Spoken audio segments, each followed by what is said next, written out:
Hey everybody, it's time for the next segment in how the book came to be, the surprise content.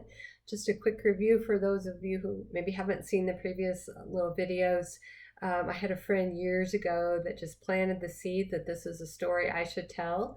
And I ignored it at the time, but never forgot that suggestion. The same friend offered up a class, and she is a published author, offered up a class on how to write a memoir right at the beginning of the pandemic.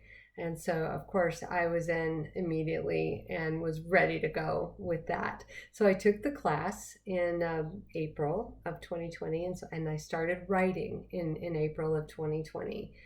I had kept really good journals during this whole ordeal about the 2 years that it went on, and that certainly helped inform my memory and not only of the events that took place, some of the details that I'd forgotten about were written down in my journal, and it really helped with the timeline and kind of the order of how things played out and helped jog my memory with a lot of things. But I just have to say, once I reread those journals, it was real easy for me to see what the chapters were, how the story would flow, and it just came together. It was really pretty easy writing.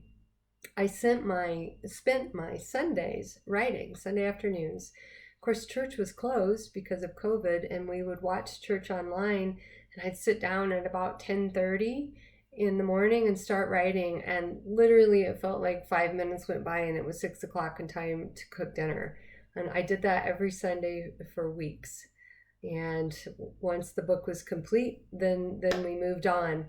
Um, One last thing in this section, I had another friend who's in the book asked me if it was emotional to write the story. And I said, well, not from the standpoint of the divorce and all that went on, but it was very emotional to see all that God had done to provide for me and protect me through that whole difficult time. So until next time, we'll talk soon. Bye-bye.